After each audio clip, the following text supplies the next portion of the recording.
Hi everyone, it's me, Sandy Cruz of Sandy K Nutrition, Health and Lifestyle Queen. For years now, I've been bringing to you conversations about wellness from experts from all over the world.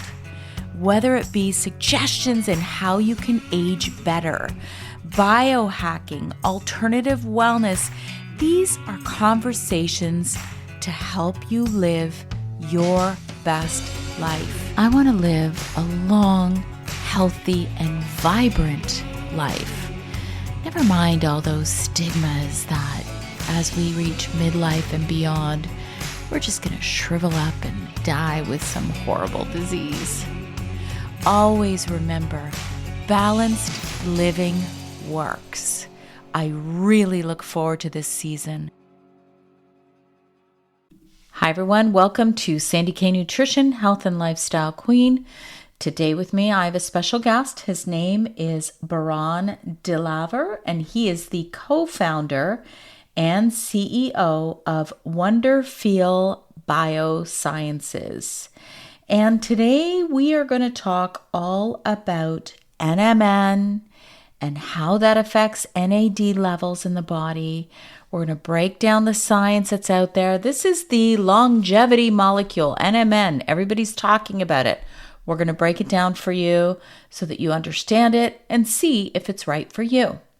Please be sure to share this podcast with whomever may be interested. I have a show each and every week just to help you live a healthier and happier life through body, mind, spirit, and soul, and of course, to help us all age better together. So follow my show, click that follow button wherever you are listening, and be sure to share this with a friend. Follow me on all of my social media channels. You can find this interview on YouTube and Rumble. You'll find me probably most active on Instagram, on TikTok. I am on, what is that called? Threads. I'm kind of everywhere. Just look for Sandy K Nutrition and find me there. I have different content depending on the platform that you're using. Also, I have been writing. Most of you know I am a registered holistic nutritionist. I'm also a certified metabolic balance coach, but my first love was English literature. I am an English literature graduate. I did release my Essential Thyroid guide earlier this year. Now, let me be clear.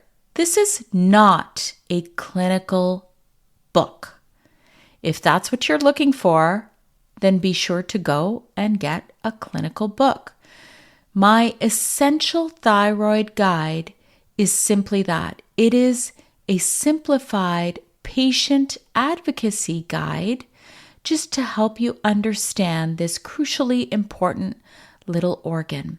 And yes, I am certified in endocrinology and hormones as well. Plus, I had thyroid cancer when I was 41, which really helped me to dig deep on the importance of this vital organ. So you can find my Essential Thyroid guide anywhere on Amazon. I am currently in the middle of my second book, and this is a little bit different. If you'd like to get a taste of what this is about, join my Substack. You will get access to many of these explorative wellness essays that I write, and a lot of it is for free. Sandy Cruz, SandyKruse.substack, substack.com. I will have all the links for everything in the show notes, so be sure to check it out and join me on all of my social media platforms and share this with a friend. Don't forget, because it's a great recording. And now let's cut on through to this amazing episode all about NMN and NAD. Hi, everyone. Welcome to Sandy K Nutrition, Health and Lifestyle Queen. Today with me, I have a special guest and a great topic, you guys. My special guest is Baran Dilavar, and he is the co-founder and CEO of Wonderfeel Biosciences. Throughout his career, Baran founded and successfully led numerous startups, developed award-winning products, and collaborated with top scientists, visionaries, and medical experts. He's a frequent speaker at conferences like Tech, Open Air, Brand Week, and Canatech. And today I'm really excited about this topic because it's a big name. We everyone's hearing about NMN and NAD and longevity and healthspan, and we're going to break it down for you today and talk all about NMN and NAD and all the science that we know because Baran was just saying, the science is pretty new here, but we're going to break down everything that we know so far in our discussion today. And with that, welcome. Thank you for coming. Thank you so much for having me. I'm excited about this because I think I first recorded about NAD precursors about 4.5 years ago. Oh, wow. It was one of the first, oh gosh, I'm going to say one of the first 20 recordings I did on my podcast. So I always ask my guests first, like, why such an interest in this? I think for me, it was probably personal. Yeah. As I started aging, I was looking for ways to help slow down aging. And I was super curious about NMN about, I think, 5, 6 years ago or even longer.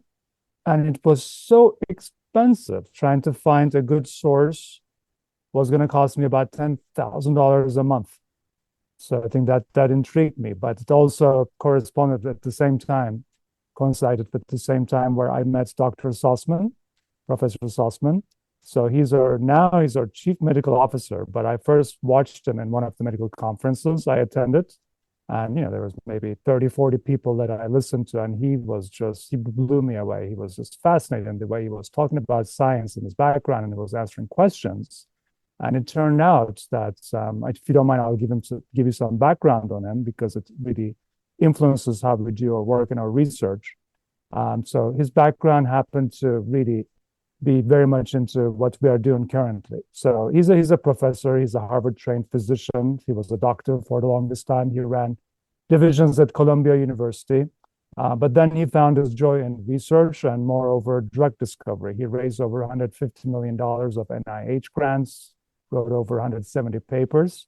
But the drug invention, when it was where he started really enjoying himself. And one of the things that he invented was the fixing the broken BRCA gene that causes ovarian cancer and breast cancer in women. So it was fascinating. He used something called a PARP inhibitor.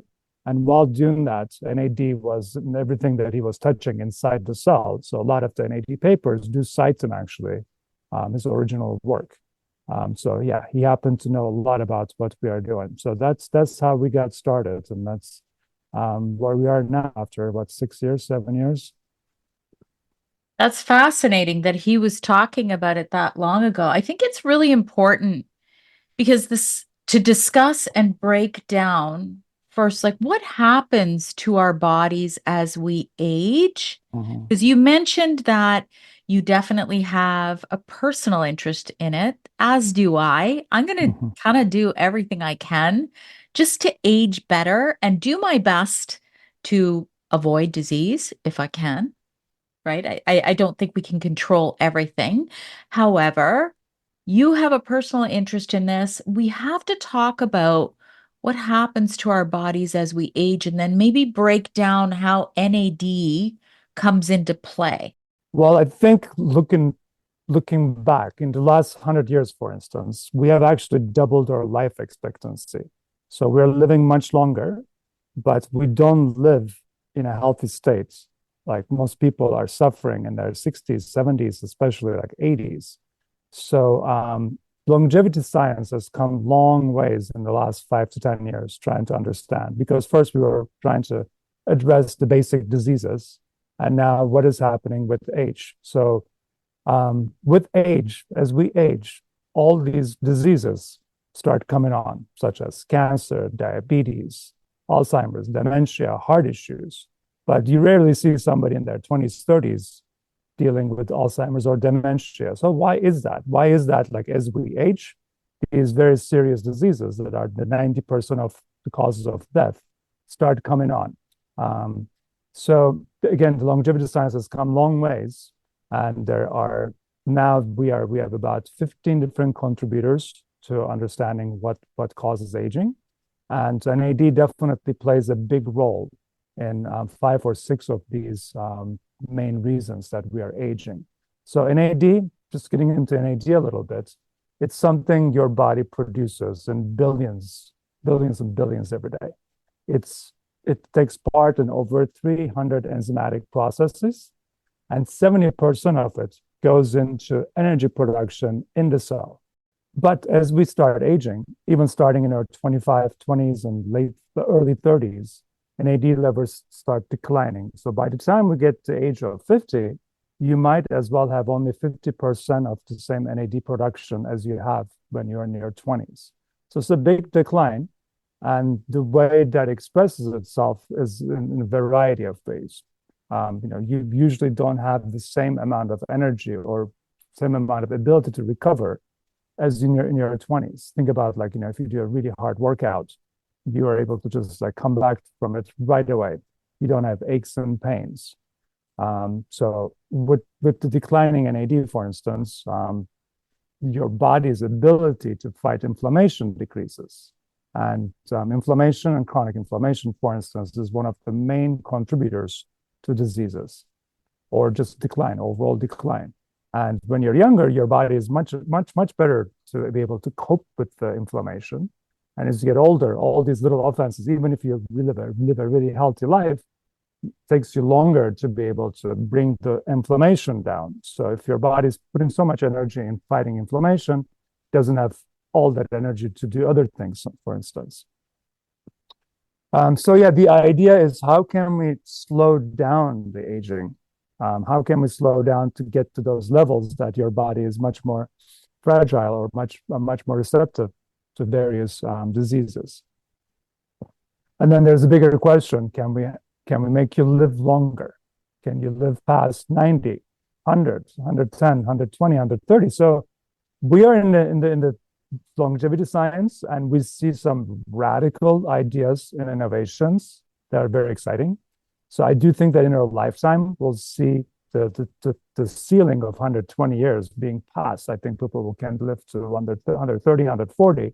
But in my view, that's going to require those radical interventions. What are those? For instance, there's one company that is taking your DNA, creating your own embryo, and then growing that embryo to be able to use that embryo to take stem cells out of it or to grow organs out of it. I know it's a bit controversial, but that's the kind of thing that will allow you to get past those ceilings. So we are looking at it more about increasing your lifespan, which means just the good lives that you live, so you don't have these issues until like much later in life. That's our first and foremost goal. Not necessarily we're out there claiming that we're going to help you live past 120 or 110. I like that, because I'm not sure, like my own personal, I always like to add my personal belief. I don't know. I'm like, do I really want to sit there all by myself when everybody around me that I know is gone? Like, me and Baran are the only ones hanging out. Like, you know what I'm saying? So I kind of, for me, it's definitely about living with vitality until my time here on earth is done. And that's the way that I personally look at my own longevity. I want to really feel like I'm 30, even though I'm currently 54. I want to feel that way. I want to look as young. And I have to ask you, I have heard and seen some research that people who take NMN look younger. Is that true? I would believe so. I don't think there's a clinical study out there, but NMN and NAD precursors do have a lot of benefits, and one of them is it helps with skin. So it's, for instance, a lot of our customers report their age spots disappearing. Really? So that's reversing, some kind of a process there. It helps with skin elasticity, but it's after long-term use. You can't just take it and expect it to happen overnight. Some of the fascinating reports we got is, for instance, women in their 40s, they start losing their eyelashes, their eyebrows start thinning up. Or customers report, I think, after long-term use, after 8, 9 months, their eyelashes are coming back. Their hair actually is growing better. So all of those, like if you're healthier, I think, you look younger, right? So if it helps you to be healthier, if your skin is healthier, if you're healthier, your skin is healthier anyways, probably. Um, you might look younger. I love it. I love it because I'm always like, I'm a big believer in beauty inside out. So what Mhm. we eat, what we put in our bodies, whether we move, that sort of thing makes a difference. So can we kind of break down the definitions? So there's NMN, then there's NAD. A lot of the longevity scientists talk about sirtuins. And then there's, of course, mitochondria.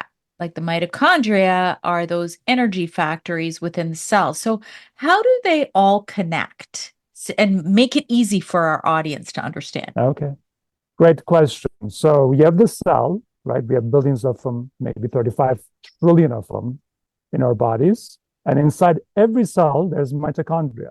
So mitochondria is a key component of the cell. And one of its most important function is the energy creation. And a lot of actually, if your mitochondria is not healthy, you're going to have all kinds of problems. So mitochondrial dysfunction, almost all diseases start there. So mitochondria, we have the cell. So cells, inside the cells, we also have something called sirtuins. They're just enzymes. They're enzymes that help with growth. They help with DNA repair, that help with splitting the cells. So they are those activators inside. So they work with mitochondria and doing what they need to be doing. And then there are the molecules like NAD and PARP. So for instance, we talk about DNA repair. I'm getting a little out there, but I'll That's bring it back okay. to NMN and NAD. So why does DNA repair matter? So every day our DNA is exposed to all kinds of chips and offenses, like too much sunlight, air pollution, going through the airport, you're getting through the X-ray. So all those creates little damages to your DNA. So, and quite a few, like a lot of times during the day, your DNA strand actually it splits. As soon as it splits, what happens is PARP goes in there and it just grabs both parts of the strand and puts it together and holds onto it for its dear life. And while it's doing that, it's using NAD. So if it doesn't have NAD, it won't be able to repair your DNA. So NAD is something crucial inside the cell, not only for energy production, as we talked about in mitochondria, but also it helps the sirtuins, the enzymes, to activate. But it's so precious to the cell that the cell doesn't let it out. So NAD doesn't really leak out of the cell because the membrane keeps it inside. So now we are getting into the discovery. So NAD has been known for 100 years, but the discovery of NAD precursors is very new. Only in the last 10 years, we started understanding it. And in 2018, they discovered that there's a receptor outside of the cell that binds to NMN, nicotinamide mononucleotide, and then flips it inside. And once it brings it inside, then inside the cell, NMN converts to NAD. Ah, So the discovery is the precursors, not necessarily the NAD, but of course, the understanding of what NAD does has come long ways also in the last 5 to 10 years, because now with the precursors, we can test to see what happens when you increase the levels. that was an amazing explanation. I loved how Oh, you thank you. explained that. That was really good, Baran, because I find sometimes when people who are not in the space of science, they just want to understand, you know, high level, like how does it work? They don't need to get into all of the minutia of the deep science. So I think that was really good. So Oh, thank you. NMN then you explained that it flips. Once it gets into the cell, it converts to NAD. But can Correct. somebody take NA? I think I've heard of, is this, maybe I've heard this right? NAD patches and stuff. Can people do that? Right. So, I mean, there are even NAD supplements out there, but Yeah. they just don't work well. So the only one that seems to work, there's no clinical studies, there's no real research, is NAD IV. So people take NAD through Yeah. IV, and they are flooding their bloods with a lot of NAD. So the body, like as I explained, like the membrane doesn't allow NAD to easily get out, but the body is complex, so NAD finds a way to get in there. But there are a lot of questions around it. Some people don't feel great about it. That's because my theory, at least, is you're flooding your system with so much NAD. That's not what your body is used to. Yeah. Your NAD production is pretty consistent throughout the day. It spikes a little bit in the morning. During the day, it comes down a little bit, but it's constant. But when you're flooding your NAD of like a month's, I mean, your blood with months worth of NAD, we're not sure what happens. I mean, people report interesting results on trauma cases or like some big medical conditions. But there needs to be more research understanding what happens. But the NAD patches and NAD supplements, that's why they're not popular anymore, because we have precursors now. So NMN is one precursor, and there's also NR, nicotinamide riboside. That's another precursor. So they work in tandem. They work in a very similar ways. So NR converts to NMN, NMN goes inside the cell. But the body is not that simplified. Sometimes some of the NMN turns into NR and turns back to NMN. So there's an ongoing process there. So if you want to increase your NAD levels, definitely look into the precursors like NMN and NR. Okay. And then is one better than the other, like in terms of research from either NMN or NR? Good question. So NR has been discovered earlier. So there has been much more studies on NR. Okay. So NMN was a later discovery. And a lot of people do believe strongly that NMN is a better precursor. Since we sell NMN, I don't want to be out there just like rooting for a team. So I think they both work. We believe that NMN is the better precursor, but both of them work. There's more good data coming out of NMN, which is great. So they're both good. We prefer NMN. I think everybody who's going to listen to this is going to want to know, is there a reliable test to know definitively if you've got low NAD levels? That's a good question. What you need to test is not NAD in your blood. You need to test NAD in your tissue, which turns out to be hard to do and very expensive. So just testing your NAD levels in blood is not necessarily a good indicator. So there's no easy answer to that. Yeah, I know. I've researched that because it's like, a lot of people out there. So how would I know? I know you mentioned energy levels, and then the science also shows that when you're around 50, you've got half of what you had, about 25. Sometimes. I mean, not everybody's different. One thing we know is it declines. It Yeah. declines as you age. Um, So energy is a big factor. So if you've got low energy, that's one symptom of low NAD. But we also know low energy could also be from other things too. Are there any yes. other pretty good symptoms to say, yeah, I probably have low NAD? Very interesting question. I don't know if we can really pinpoint the symptoms. It's a very we're looking at the root cause. We're like, it affects almost everything in your system, in your body. So the way Yeah. I guess I will answer is the benefits when people start taking the product. I mean, most people, especially me, for instance, we started looking into it as a preventive approach. Like, okay, I Mm. want to slow down aging. But it's very interesting when people start reporting various benefits. Then you start understanding, like, oh, it really makes a difference in people's lives. Let me give you some examples, right? So, energy obviously is a very obvious one. Cognition, brain fog, people who have brain fog, cognitive issues, it helps them. We talked about skin. It really helps with heart health, for instance. So that's an important one. It's a long list. So an eye doctor we work with actually suggests people when they have um, eye issues, forget, I think it's degenerative maculation. Yeah, macular Um, degeneration. I read about Macular that. degeneration, Yes. yeah. Yeah. I have to look at my notes. There are so many different things that it affects. That sleep, for instance, like as people are getting older, not everybody sleeps as well as they used to. So a lot of people report sleeping much better, waking up with a pep in their step. So when it crosses so many different areas, it's hard to say, like, this might be the symptom because you have low NAD. You might just say, hey, this might be the reason that this might be because you're aging. Right. So Inflammation really, is a big one. Let me not forget about it. Inflammation is a very big one.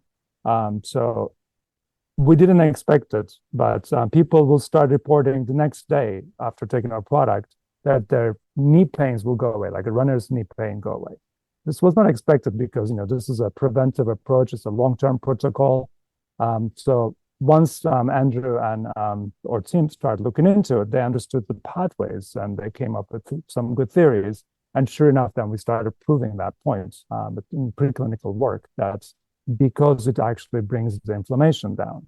and But that must be pretty quickly then, Baran, because if you're saying, because I guess depending on what the issues are and how long somebody has been experiencing issues, like you said, knee pain, that could work on that pathway pretty quickly. mhm, yeah. So inflammation must be a pretty quick, you'll see it. See, the reason I say this is because so I don't have any noteworthy symptoms. And Mhm, I take a lot of supplements. I mhm. I take a lot for prevention and proactive health. So I have heard that somebody like myself might not notice anything really obvious. Does this make sense to you? It's more just supporting Yeah, my stack for yeah, longevity. yeah. So if you're really healthy, you might not feel a difference. We actually, interestingly, based on a clinical trial, human clinical trial, we tested it on an Olympic gold medalist swimmer. So the clinical trial shows that it increases energy levels by increasing oxygen distribution in the tissue, which is a major discovery because that's the reason that you train really hard. So we started working with him, and this guy was the fastest swimmer on earth. He swam 50-meter freestyle, and he won the gold medal twice with 16-year span. And we were excited, but he couldn't really report any difference because he's in top shape. He's in such a great shape. For him to swim, the 50-meter, like sort of 23 seconds by like half a split second faster, even if he does, we cannot take any credit for it because there might be so many other elements that goes into him having more energy or performing better that day.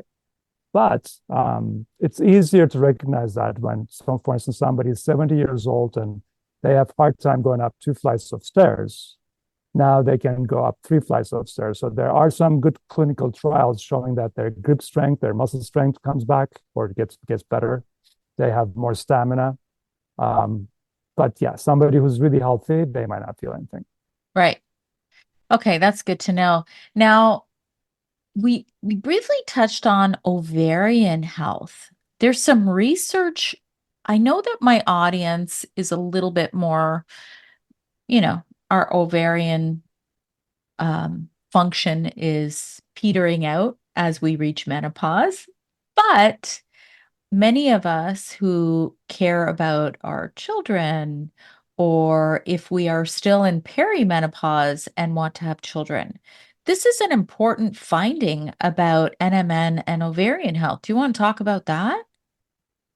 Yes. Well, when it comes to ovarian health, I was at the Buck Institute of Aging, the leading institute in aging a few years ago, and one of the professors, she showed us the data. That's how little we understand actually when it comes to ovarian health. Only 2% of the entire research spending has gone into ovarian health, which is dumbfounding. Mhm. Furthermore, ovarian health, it turns out that it has major impact in women's health. It connects to everything apparently, the hormonal systems. So I'm no expert, but just knowing that there's very little understanding, and like, thank God, it's like people are now getting more into it. So we started working with some of the leading experts in the area too. So I will start not necessarily with menopause, but women start taking NMN for fertility. So there's a trend with that, and that's started with I believe the reports that start coming out from Harvard Medical School by David Sinclair's lab, and soon after we started seeing a lot of good preclinical studies showing that NMN does really impressive job with increasing the egg quality, the oocyte quality, increasing fertility rates, helping fix the chromosal alignments. That means, I think, less Down syndrome kind of issues, helping with DNA repair, as we talked about earlier, that prevents genetic mutations that actually your eggs carry over from generations before. So the list goes on. And those great, impressive results now prompted, I think, three human clinical trials. So they're on their way, but women don't want to wait necessarily 5 years until the clinical trials conclude. So it does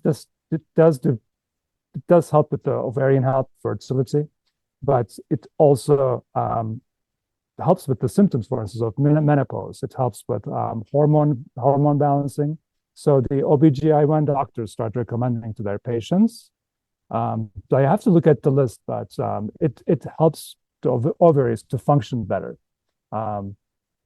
Just like any other organ, NMN helps actually all organs to function better, to optimize organ function. Yeah, I would say it probably has a very NAD has a very critical role in hormone synthesis. It would just kind of make logical sense. I'm sure there's research out there as well, just for hormones in general. So there's the ovarian function and then there's hormones. So like I've done a little bit of reading on it. So it makes sense that it would support many functions in the body overall. So let's move on, because you're going to have people who are going to say, okay, I can't afford NMN. I can't afford NAD. What are some natural ways that we can just increase NAD production in the body? Well, surprise, exercise. Of course. Yeah. Exercise helps definitely with NAD, increasing your NAD levels. But ketosis also helps with increasing NAD levels. It uses a different pathway, not the same as ours. But yeah, if you follow a strict keto diet, you will increase your energy levels. And also intermittent fasting helps with increasing NAD levels. That makes sense. It's interesting, and I always wonder about this. I was reading how you can actually lower NAD by being in the sun too much. Like, does that make sense? Did I read that right? Actually, maybe indirectly, it's the opposite. So when you go into the sun, your body really boosts NAD production, because NAD is crucial in fighting the effects of the sun and then the UV. Or think about it this way, like especially when I was growing up, we spent a lot of time in the summers in the sun, Yep. but we didn't have sunscreen. Nope. And sure enough, like after a few days, once your skin gets used to it, you can be in the sun all day long and not get injured. So one of the main reasons is because your NAD production, your skin's ability, your body's ability to fight the sun is really optimized. It goes back to organ function. But as we age, we can't cope with sun as well. So maybe what you're talking about is like after your body creates so much NAD to fight the sun, it probably depletes afterwards, because it's not as optimized as you were younger. Okay, because I think that's a whole other conversation because I I'm a big fan of getting a little bit of sunshine. Yeah, I believe in having yeah, you and I are probably close to the same age, just like what you yes, said. We grew up, yes. you know, I grew up in the sun and never had to worry really about sunburns until I got a little bit older. And too much, right? It's all about balance. Sun does wonders. I mean, I think now doctors do recommend that you need to get out and get sun without sunscreen. But yeah, there's that fine line. You don't want too much of it either. So definitely increasing your NAD production helps with being able to get into the sun. And then you get the vitamin D3. I mean, we do have vitamin D3 in our formula.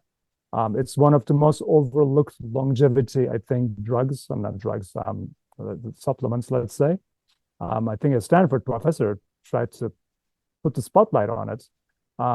But taking vitamin D as a supplement is different than taking the vitamin D from the sun. So it doesn't matter how much of our product you take, get out in the sun.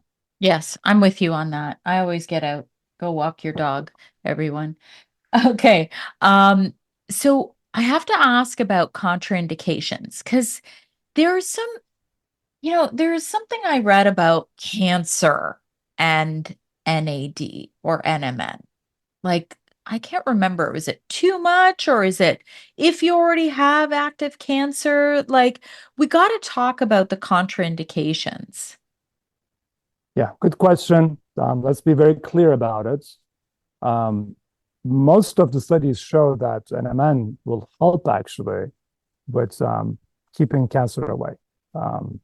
There's links in our on our website to those research.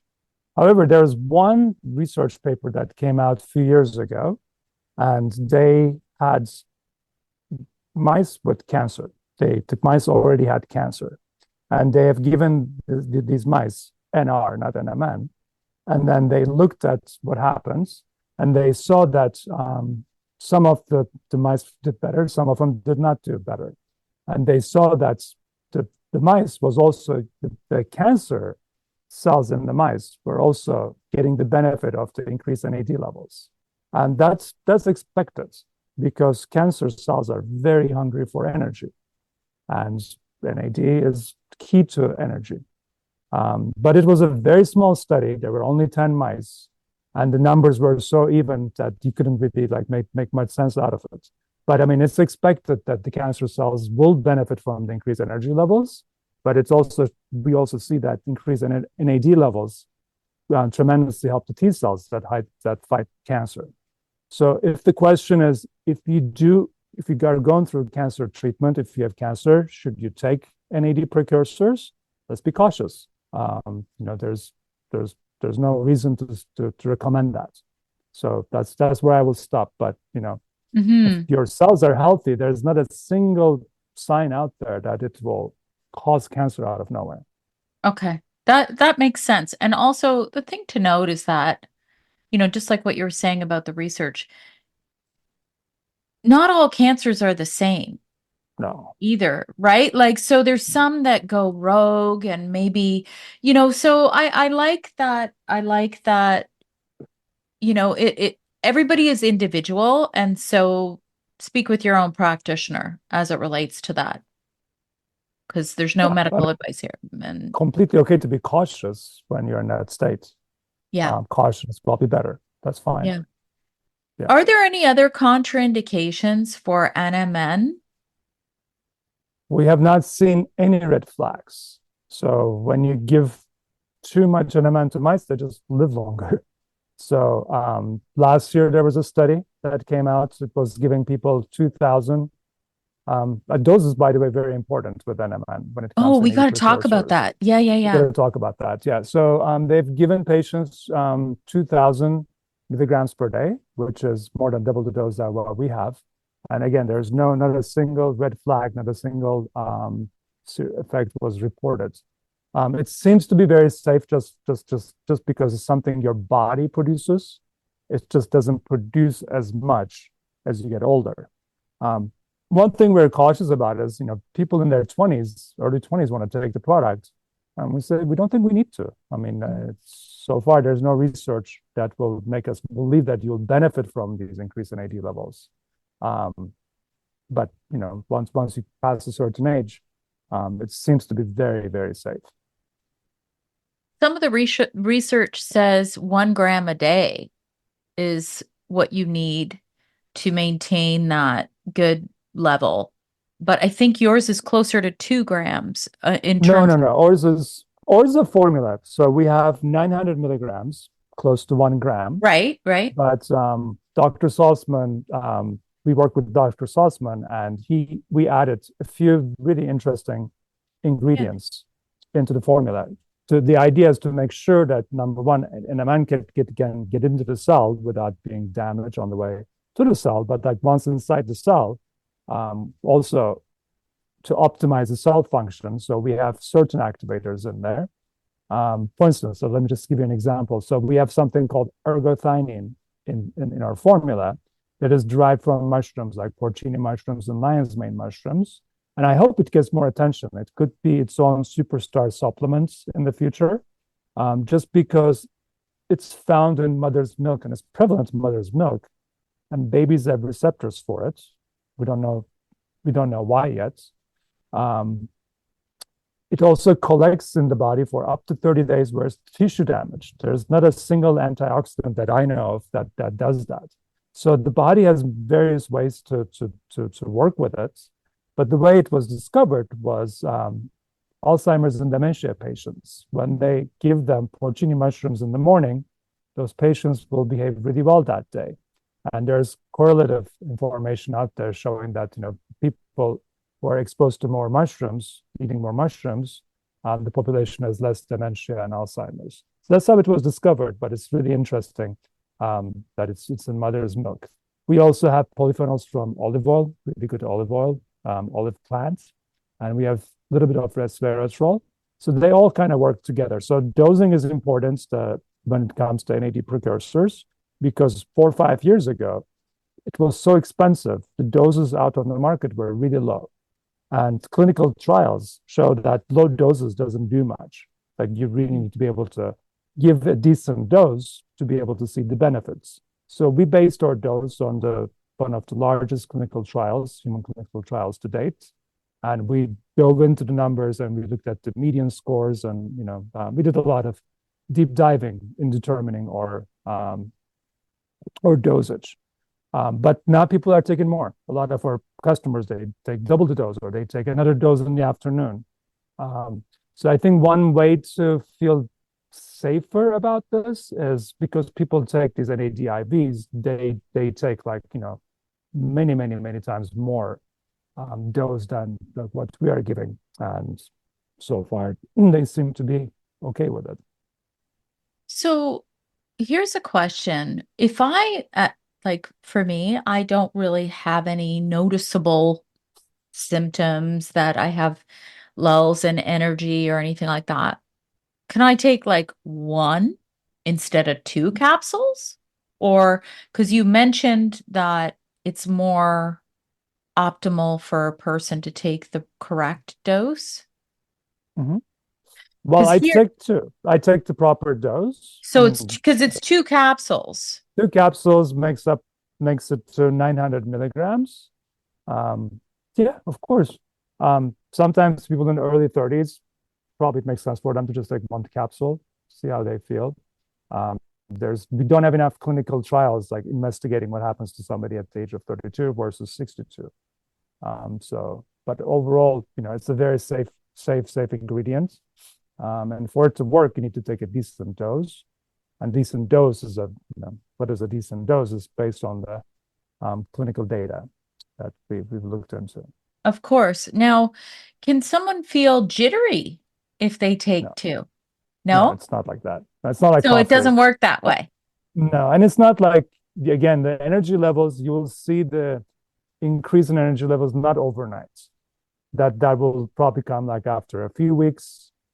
So since it's a gradual thing, people sometimes don't necessarily feel it if they're not in tune with their energy levels. But a month later, 2 months later, you might want to look back and think about was I was I slower? Like, was I sleeping as well as now? But the energy level increase is more like an overall energy level increase, not like when you drink Red Bull or coffee, you get this little like spike. It's not a spike, so there's no jitteriness whatsoever. That's good because It's more like the youth energy is what we call it. When you're younger, you have this like, unbridled energy. I like that. Can we talk a little bit about like resveratrol and ergothioneine? So there's some really interesting. So I recorded a podcast, this is years ago, about medicinal mushrooms. Hmm. And ergothioneine is very high in lion's mane, Hmm. which kind of makes sense. Like if you add that into your little formulation, that it would really help with the sharpness in the brain function, which Hmm. tends to go down. So talk to me a little bit about, the benefits of resveratrol, ergothioneine, and then you have the olive leaf. Like how is that synergistic? Um, Let me talk about a little bit more about ergothioneine. So resveratrol is a bit controversial. So there's been a lot of studies on resveratrol, and we found that less is more when it comes to resveratrol. And in our product, it just has the function of working synergistically to activate the enzymes, the sirtuins. Okay. Ergothioneine itself is, I think, fascinating. I think hopefully we'll see more studies.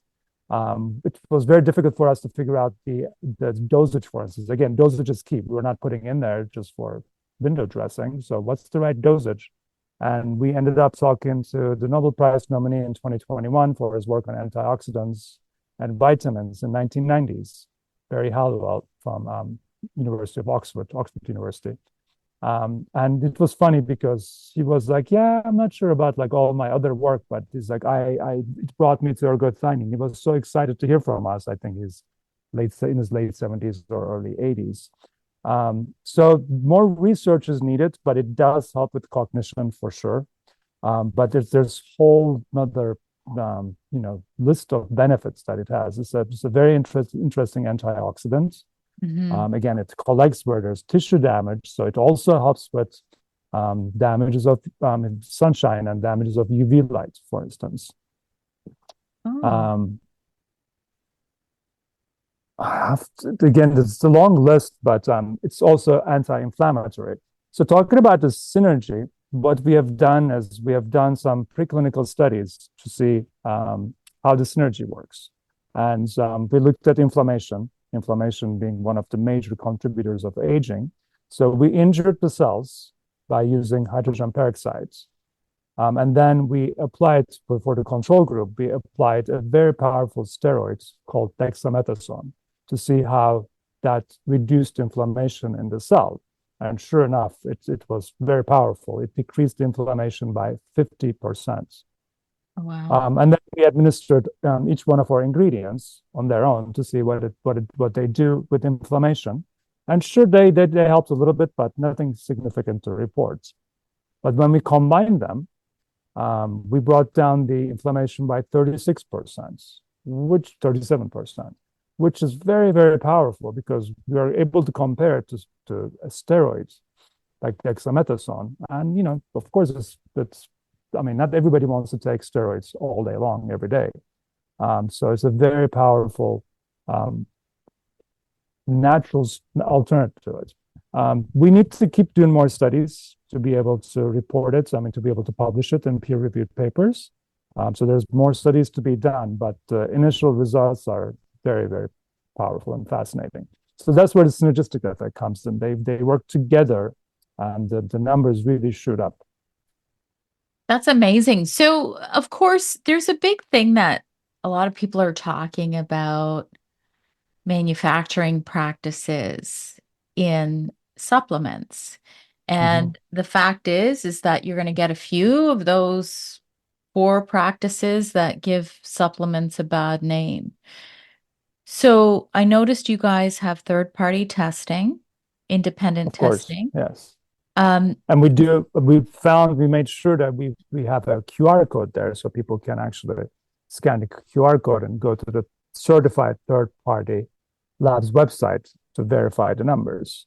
oh, And it's not a requirement actually by FDA to have a third party CEO certificate of analysis, but we do it for every batch that we produce.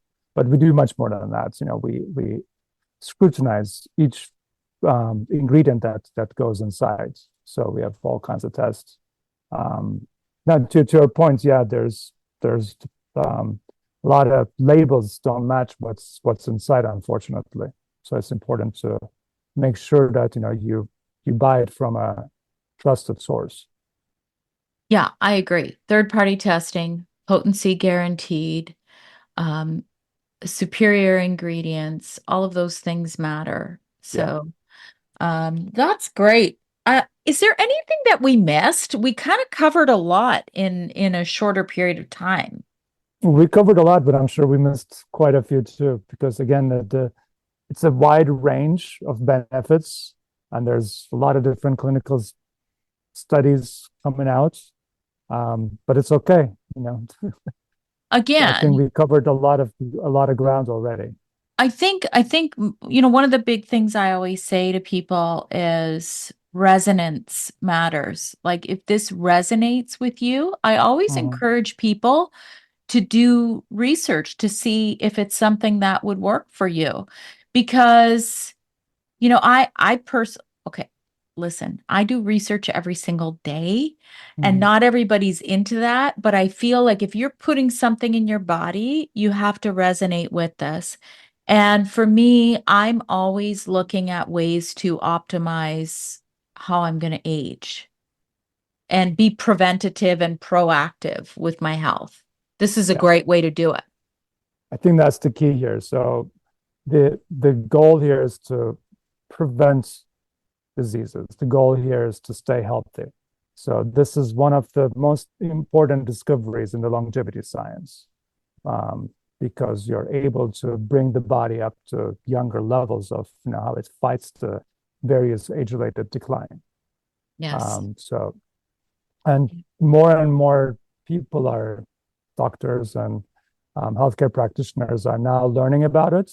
So I want to remind everybody this is pretty new science. So not a lot, not even most doctors understand, and even the ones that they think they understand, I realize that they haven't even seen the latest discoveries and papers. It's because it's so new. The medical community is conservative, and they want a lot of clinical trials before they can believe and recommend something.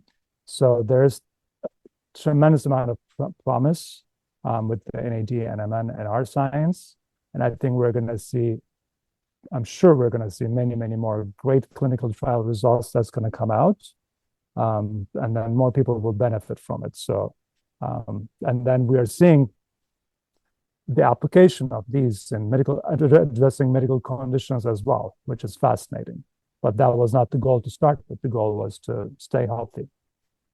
I think it's always better if you can just to do what you can to stay healthy. I mean, things happen, but it's interesting that you mentioned Western medicine. I mean, us here in the more alternative health, holistic health, we've been talking about vitamin D at least over a decade before Right, Western medicine just started talking about it. So you heard it right. here, folks. Um, these are just some of the facts. Your general physician will probably not even know what this is. So if you want to get more information, speak with a practitioner that's really educated in longevity and longevity science. So tell us where we can find you. Oh yeah, you can find us on our website, and there's a lot of great articles on our website. The things that I probably have missed, you can read about it. The website is getwonderfeel.com. GET Get Wonderfeel, WONDRFEEL.com. That's perfect. And that's a great place to start. And I love when companies really promote the research so that you don't have to go all over the place. So go check out their website. And I just want to thank you, Baran. This has been a great conversation. I really appreciate you. Thank you so much, Sandy. It was a joy being here. It was fascinating to hear that you talked about actually NAD and precursors 4.5 years ago. So keep up the great work and Thank you. keep up helping people. Thank you so much for having us. Thanks, Baran. I hope you enjoyed this episode. Be sure to share it with someone you know might benefit. And always remember, when you rate, review, subscribe, you help to support my content and help me to keep going and bringing these conversations to you each and every week. Join me next week for a new topic, new guest, new exciting conversations to help you live your best life.